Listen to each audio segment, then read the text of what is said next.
तो पूतना घूम रही है बच्चों की हत्या करती हुई मथुरा मंडल में। मथुरा मंडल और गोकुल की बात अलग है। गोकुल में आकर के कुछ नहीं कर पाई जहाँ भगवान बैठे हैं। तो परीक्षित महाराज बहुत चिंतित हुए कि अरे ये राक्षसी आ गई है। तो सुखदेव गोस्वामी ने कहा, हे राजन, न यत्र श्रवणादीनि, जहाँ श्रवण आदि नहीं होता, रक्षोघ्नानि स्वकर्मसु कुर्वन्ति सात्वतां भर्तुः, सात्वताओं के जो भर्ता हैं, यातु धान्यश्च तत्र ही, वहीं पर ये यातु धान्य अर्थात ये जो बुरी आत्माएं हैं, राक्षसियां हैं, वो सब वहीं अटैक करती हैं। बहुत से लोग हैं, कुछ डिवोटीज में भी हम देखते हैं कि हमारा ये सक्सेस नहीं हो रहा, वो सक्सेस, किसी ने कुछ करा दिया है। ये क्या करा दिया है? भगवान का नाम जपते हो, नाम जपने वालों के ये तो ये प्रमाण है बिल्कुल। न यत्र श्रवणादीनि, ये श्लोक तो याद कर लेना, अगली बार सुनेंगे हम सभी लोग याद करके। न यत्र श्रवणादीनि रक्षोघ्नानि स्वकर्मसु कुर्वन्ति सात्वतां भर्तुः यातु धान्यश्च तत्र ही, तत्र ही यातु धान्यः च, वहीं असुरों का प्रभाव होता है। सात्वतां भर्तुः मतलब श्री कृष्ण के रक्षोघ्नानि, आसुरिक प्रभाव को दूर करने वाले श्रवण आदि। श्रवण आदि कैसा है? रक्षोघ्नानि, आसुरिक प्रभाव को दूर करने वाला, हमारी रक्षा करने वाला है। सात्वतां भर्तुः श्रवण आदीनि न कुर्वन्ति, यान जो लोग नहीं करते हैं, तत्र ही वहीं पर, यातु धान्यः च, असुरों का प्रभाव होता है। परीक्षित महाराज के श्री कृष्ण के लिए चिंतित हो जाने पर श्री सुखदेव गोस्वामी ने कहा, हे राजन, जिस स्थान पर अपने अपने ऐहिक और पारलौकिक कर्मों में स्थित मानव, ऐहिक माने इस जगत में जो अपने अपने कार्य में लगे हैं, और पारलौकिक कर्म, ये जो आप लोग चैंटिंग वेंटिंग करते हैं, है ना, वो पारलौकिक कर्म हो गया। और जो जॉब कर रहे हैं वो इहलौकिक कर्म हो गया। यहाँ इस संसार में सुखी रहने के लिए जो भी कुछ कर रहे हैं वो इहलौकिक कर्म, और धाम जाने के लिए, वहाँ भगवान की सेवा प्राप्त करने के लिए जो भी कुछ कार्य कर रहे हैं वो सब पारलौकिक कर्म। तो इहलौकिक और पारलौकिक दोनों में लगे हुए हैं। श्री कृष्ण के सात्वतपति श्री कृष्ण के राक्षस भय विनाशक नाम आदि का श्रवण कीर्तन इत्यादि जो नहीं करता, उसी स्थान पर ऐसी राक्षसियां अत्याचार करने में समर्थ होती हैं। अब कुछ लोग हैं जो कि नाम पर विश्वास नहीं करते, वो सोचते हैं कि हम आध्यात्मिक उन्नति तो कर रहे हैं। कल हमारी एक सरदार जी से भेंट हुई, बहुत पुराने मित्र थे, हम गए, हमने कहा भाई थोड़ा हालचाल हुआ। उसके बाद हमने कहा आध्यात्मिक उन्नति के लिए क्या कर रहे हो? कहता अरे हमने बहुत आध्यात्मिक उन्नति कर ली है। मैंने कहा बड़ी खुशी हुई तुमसे ये जान करके कि तुमने बहुत उन्नति कर ली है। कहता हमने इतनी उन्नति कर ली है, इतनी उन्नति कर ली है कि अब हम नास्तिक हो गए हैं। हमको हंसी आ गई। हमको मन में लगा कि शायद सरदार की डेफिनेशन ऐसी होगी। तो हमने कहा भाई ये तो बात समझ में नहीं आई कि आपने खूब आध्यात्मिक उन्नति भी की है और आप नास्तिक भी हो गए। अब हम समझ गए हैं कोई रब नहीं है, कोई भगवान नहीं है, ये सब पंडितों ने मूर्ख बनाया है, ये सब शास्त्र झूठे हैं। गुरु नानक जी ने जो कह दिया है बस वही सही है। मैंने कहा गुरु नानक जी ने तो कहा है हरि हरि नाम जपंत्या किछु न कहे जमकाल, नानक तन मन सुखी रहे अंत मिले गोपाल। कहेंगे वो अंदर है, वो हरि जो गोपाल आप समझ रहे हो वो नहीं, अंदर है, उसको जगाओ। अच्छा वही सो रहा है और हम जीव जागो कर हम परमात्मा को जगाए बैठ के। ये तो उसने जो है ज्ञान प्राप्त कर लिया। फिर एक श्लोक कोट किया उसने गुरु ग्रंथ साहब से, सोचे सोच न हो वही जे सोचे लखबार। कह लेंगे इसका अर्थ पहले के आचार्य गलत करते थे। क्या अर्थ करते थे कि सोचे सोच ना हो वही, तुम जितना सोचोगे तुम्हारे सोचने के अनुसार कुछ नहीं होगा। जे सोची लखबार, लाखों बार तुम सोचते रहो, तुम्हारे सोचने से कुछ नहीं होगा। लेकिन अब सही अर्थ कर रहे हैं आज के लोग। में क्या अर्थ कर रहे हैं? कहता है स नहीं है, वो श है। सोचे सोच ना हो वही जे सोचे लखबार, कि जितना भी तुम शौच कर लो, जितना भी नहा लो, लेकिन मन की पवित्रता नहीं आएगी। इस बात से तो हम भी तुम्हारे एग्री हैं, बड़ी अच्छी बात कही तुमने। बाकी पंडितों ने मूर्ख बनाया है, शास्त्र वेद कुछ नहीं है। ये सब जो ब्राह्मण लोग थे वो सब मुसलमानों के साथ मिल गए थे 350 साल पहले जब गुरु नानक देव आए, और उन लोगों ने मिल करके और असली तत्व को छिपाने की कोशिश की। हमने गंगा को मानते हैं, हमने जमुना को मानते हैं, और अपने आप को स्पिरिचुअल एडवांस मान रहे हैं। ये देखिए भगवान जो है वो निराकार है, ये सब है। तो जरूरी नहीं है, वो सोच रहा है कि हम पारलौकिक कर्म भी कर रहे हैं, गुरुद्वारे जाते हैं, यहाँ जाते हैं, वहाँ जाते हैं, पारलौकिक कर्म कर रहे हैं। गुरुद्वारे से भी विश्वास उसका हटा हुआ था, कहना कि सब दुकानें हैं। अच्छा खैर ठीक है, कुछ भी मानता हो। कहने लगा हम ये शिखा, ये धोती, ये कंठी, हमको सब देख देख करके वो सब बताता जा रहा था कि ये सब पे हम कोई विश्वास नहीं करते। हमने कहा अच्छा, और केश, कच्छ, कंघा, कड़ा और कृपाण, इस पे विश्वास करते हो? हाँ इस पे करते हैं। हमने कहा तो फिर किसी पे तो कर ही रहे हो।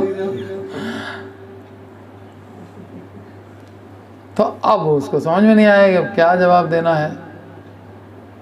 तो फिर वो हिस्ट्री सुनाना चालू किया। गोविंद क्या नाम है, गुरु गोविंद सिंह, वो हमारे 10वें गुरु थे, उनके पिताजी ने शहादत दी थी। तो फिर उन्होंने सेना बनाई है, उनको ये चिन्ह रखने को कहा। वो तो रख रहे हो ना, तो ये तिलक, कंठी, ये सब ब्राह्मणों के चिन्ह हैं, वैष्णवों के चिन्ह हैं, तो तुमको उसमें क्या आपत्ति है? तुम 5 चिन्ह रखो वो ठीक है, और दूसरा कोई चिन्ह रख के तुमको दिक्कत है। ऐसे ऐसे लोग हैं। तो यहाँ जो बात कही गई कि ऐहिक और पारलौकिक दोनों प्रकार के कर्म करते हुए अगर कोई हरिनाम कीर्तन श्रवण नहीं कर रहा है, तो ये उसी कैटेगरी में आया ना। हरिनाम का श्रवण कीर्तन नहीं कर रहा है, अपने गुरुओं की वाणी सुन रहा है, और वो जैसे जैसे एक्सप्लेन कर रहे हैं, अपने पूर्व आचार्यों तक को रिजेक्ट कर दिया कि 10 गुरु थे, वो 10वें गुरु गोविंद सिंह, उसके बाद कोई गुरु नहीं हुआ। खैर उसने गलत ढंग से लिया है, जैसे भी है, परंतु ऐसा तो नहीं लिखा है उसमें गुरु ग्रंथ साहब में, वो सही अर्थ नहीं समझे हैं उसने। तो कहने का मतलब कुछ लोग अपने आप को स्पिरिचुअली एडवांस मानते हैं और हो जाते हैं नास्तिक, और हरिनाम कीर्तन में विश्वास नहीं करते, जो कि एकमात्र साधन है। उसी साधन को ऐसे चीटर सोसाइटी बनी हुई है।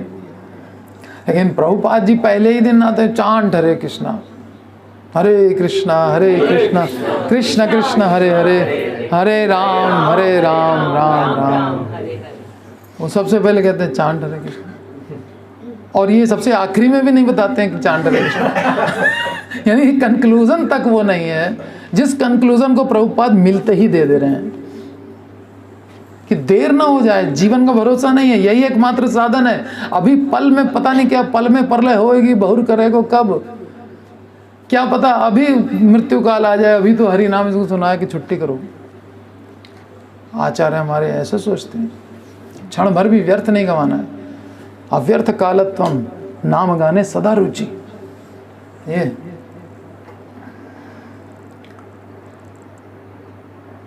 तो कृष्ण के नाम कैसे हैं?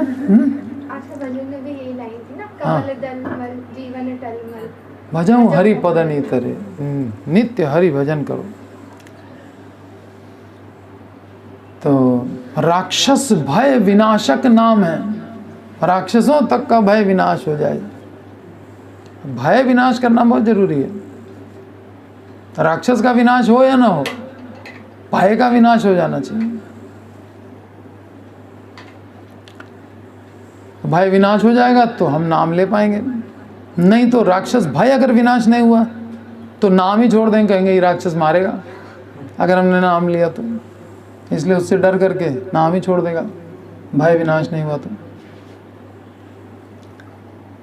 श्रवण कीर्तन इत्यादि जो नहीं करते, उसी स्थान पर ऐसी राक्षसियां अत्याचार करने में समर्थ हो पाती हैं। किंतु जहाँ स्वयं श्री कृष्ण विद्यमान है वहाँ भय की आशंका किस प्रकार हो सकती है।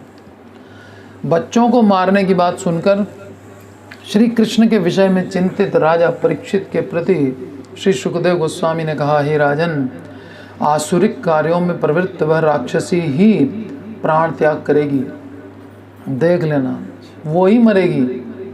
क्योंकि जहाँ कृष्ण स्वयं हो वहाँ राक्षसी क्या कर पाएगी। कृष्ण का नाम जहाँ होता है वहाँ तो ये लोग कुछ काम नहीं कर पाते।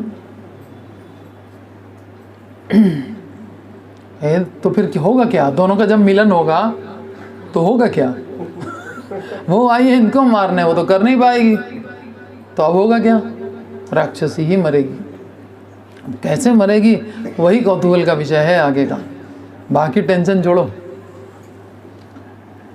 हे राजन, आसुरिक कार्यों में प्रवृत्त वह राक्षसी ही प्राण त्याग करेगी, इसे सूचित करने के लिए ही सुखदेव गोस्वामी ये वाला श्लोक कह रहे हैं। तीसरा श्लोक, न यत्र श्रवणादीनि रक्षोघ्नानि स्वकर्मसु कुर्वन्ति सात्वतां भर्तुः या तु धान्यश्च तत्र ही।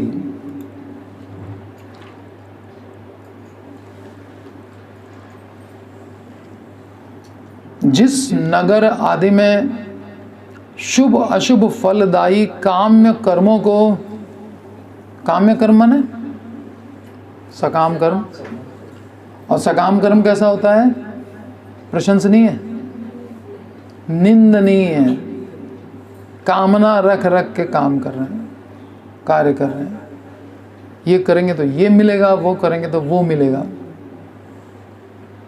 और जहाँ कुछ भी उनके हिसाब से नहीं मिलेगा, अर्थात अर्थ लाभ नहीं होगा, वो कार्य उनके हिसाब से बेकार है। ठीक है, तो जिस नगर आदि में शुभ अशुभ फलदायी काम्य कर्मों को करते हुए भी लोग भक्त वत्सल श्री भगवान के असुर भय विनाशक नाम रूप लीला आदि का श्रवण कीर्तन आदि नहीं करते, वहीं असुरों का प्रभाव बढ़ता है। किंतु जहाँ प्रधान रूप से श्री भगवान के नाम रूप लीला आदि का श्रवण कीर्तन होता है, वहाँ उनका कोई प्रभाव नहीं होता। एक शब्द जुड़ा प्रधान रूप से, यानी मेन काम उनका यही है। प्रधान कार्य क्या है, हरे कृष्णा कृष्ण कृष्ण हरे हरे, हरे राम राम राम हरे, ये प्रधान कार्य है। थाकह आपन काजे, है ना, नामाश्रय करी यतने तुम्हें, थाकह आपन काजे,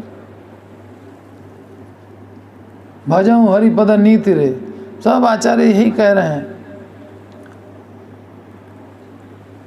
तो इस कार्य को अपना प्रधान कार्य बना लेना चाहिए, बाकी कार्य गौण हैं, ठीक है, इनसिग्निफिकेंट। बाकी कार्य करते करते नाम चलता रहे, नाम स्मरण चलता रहे, तो फिर कोई भी दुष्ट व्यक्ति, जब राक्षसियाँ कोई प्रभाव नहीं दिखा पाएंगी, राक्षस भूत प्रेत पिशाचनी कोई इफेक्ट नहीं डाल पाएगी, तो ऑर्डिनरी आदमी क्या इफेक्ट डालेगा, डाल पाएगा?